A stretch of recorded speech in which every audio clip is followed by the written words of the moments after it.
Hoje a gente vai falar um pouco sobre o que acontece com muita frequência, principalmente para os jogadores que estão em processo de aprendizado, evolução. A gente costuma ali no efetivo, na hora do game, por muitas vezes ter alguns hábitos como criticar a jogada de alguém, ou falar, ou xingar o cara, né? Não, hoje é claro, é proibido isso no nosso time via chat, né? Mas às vezes você xinga o cara ali, tipo, para você mesmo, nossa, que idiota, que imbecil, acaba usando termos, né? E isso, essa aula de hoje vai mostrar certos cuidados que a gente tem que ter, porque penso eu que muito disso daqui também entra na parte de memória seletiva. E muitas das vezes a gente acaba por julgar ações do oponente, mas a gente não acaba não estando pronto para auto se julgar. Então, eu separei aqui alguns temas que a gente vai ver ali na próxima página, e vocês vão vendo com o que vocês conseguem se identificar. Então, é importante essa introdução aqui, né? Em partes, patos são patos que acreditam em coisas que não são verdadeiras. Eles jogam nos jogos em que tem pouca chance de ganhar sem perceber. O que que isso significa? Nessa primeira frase, aqui, ó. O que que isso significa? Aqui a primeira mentalidade que o cara tem que mudar é aquela parte de achar que quanto mais caro ele jogar, mais fácil vai ficar o jogo, né? Então, o Pato tem muito disso. De falar, eu perco porque eu estou jogando 1,10, mas se eu tivesse jogando 215, eu mataria lá no 215. Essa é a primeira coisa que o Pato pensa, né? Eles jogam no jogo em que tem pouca chance de ganhar sem perceber, ou seja, o cara não tem edge nenhum sobre o field, o cara não tem EV sobre o field, ele não vai conseguir se sobressair sobre o field, e eles acabam por jogar esses jogos. Isso a gente vê muito de alguns recreativos, por exemplo, os caras são recreativos, têm muita grana. Pô, mano, os piranha do jogo ali fica felizaço quando vê esses caras chegar na mesa, tá ligado? Porque é muito fácil jogar contra esses caras, né? Jogar contra os patos.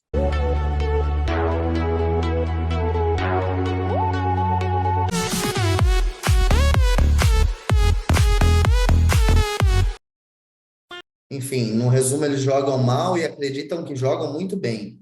Eles são dominados por outros jogadores e acreditam que tiveram azar. Isso é um fato. Isso é um fato.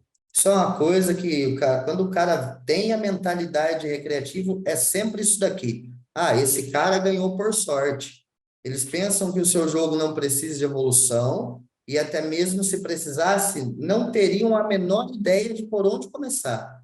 Eles não têm nenhuma compreensão do que eles podem ou não podem controlar nas mesas. E muitas vezes pensam: eu sabia que o rei estava vindo, ou eu sempre ganho com as-dama. Isso daqui é um padrão tipo do cara que hoje vocês têm aí no field de vocês, que é o field ainda micro, vamos dizer assim. Tem alguém já jogando low aí? Tem, mas você vai encontrar ainda basicamente 80% daqueles jogadores que eu sempre cito, é exatamente esse o pensamento desses caras. Por isso que hoje, por exemplo, o estudo de MDA, ele funciona muito bem, né? Porque o MDA ele vai te dar números em cima do que a população faz, né? E aí vai se enquadrar muito nisso. Agora, o que eu queria saber aqui, e até vocês podem comentar no chat, vamos tentar ser um pouco participativo, interagir aqui de uma forma legal. Algum de vocês aqui se identificou com essa primeira parte aqui? Quem aqui tem coragem de dizer que se identificou com isso? Ninguém.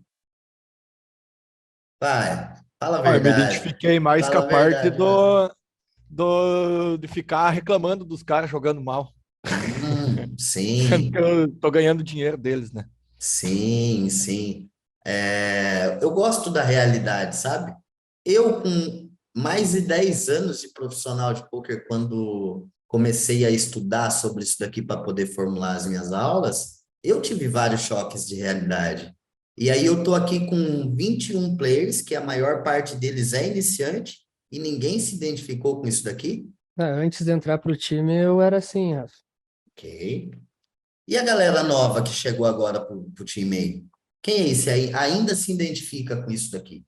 Olha, Rafa, no início do ano eu jogava assim mesmo. Mas aí eu comecei a perceber que eu tava perdendo muito dinheiro nessas decisões erradas, sabe? Aí eu comecei a melhorar esses leaks que eu tinha.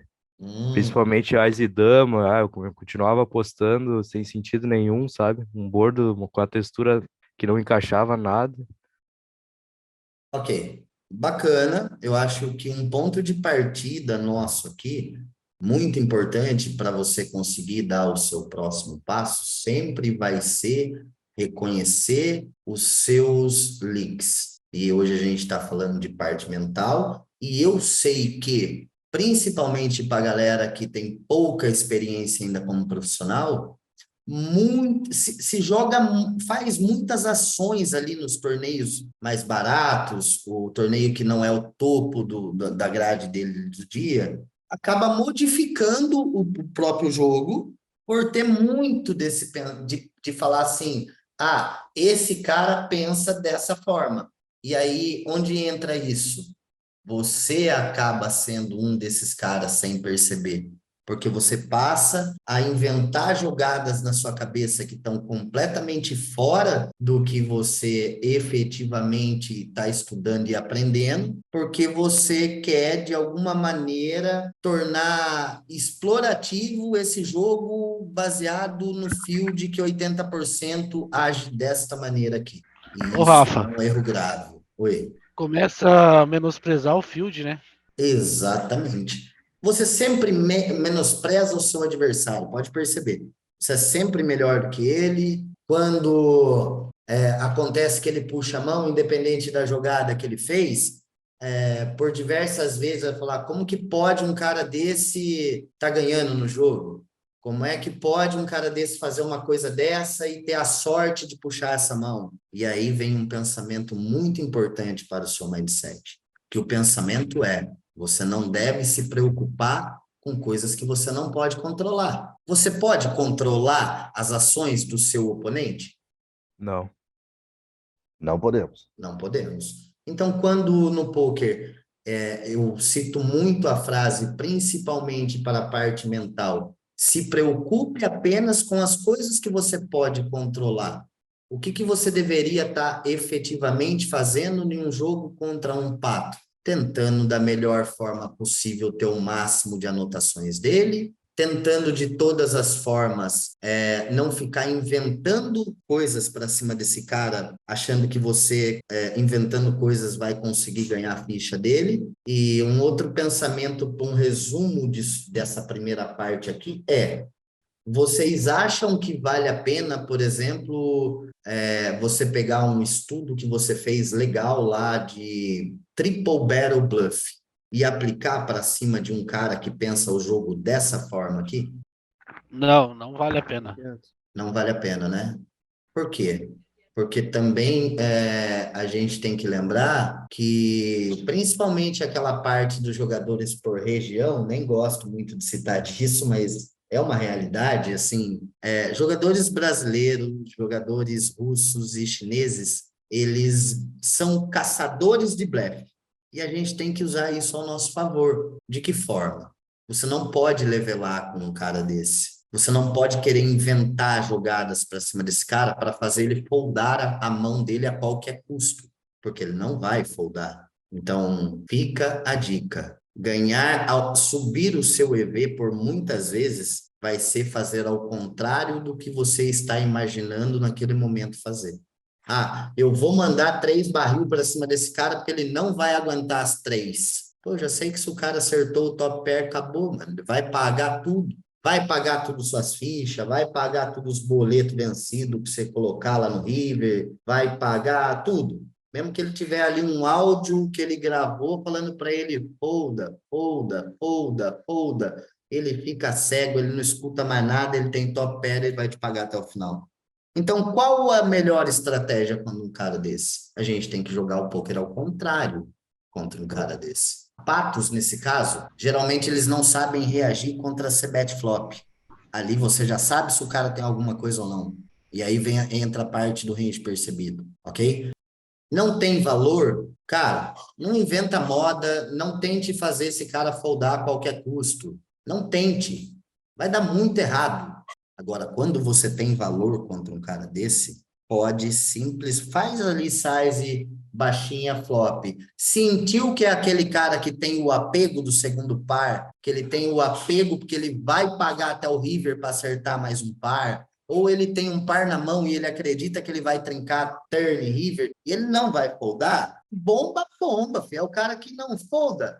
Pode extrapolar size, pode partir para o que a gente chama de construir uma size contra range inelástico. Esse é o tipo do cara que se eu betar pote, ele paga. Ele só paga. Se eu betar 150 do pote, ele vai pagar igual. E se eu betar 10% porque eu quero fazer uma blocking bet contra esse cara, tem um segundo par. Eu acho que esse cara me paga ainda com o último par. Se eu fizer uma size de 15% river. Ele não vai me dar volta, ele não tem potencial de transformar as mãos dele lá em blefe no river. Pronto, é isso que vocês precisam adaptar contra essa primeira parte aqui do jogo contra pato. Isso é fundamental, tá, gente? E eu sei que tem muita gente errando nisso aqui dentro do time, errando nessa parte aqui.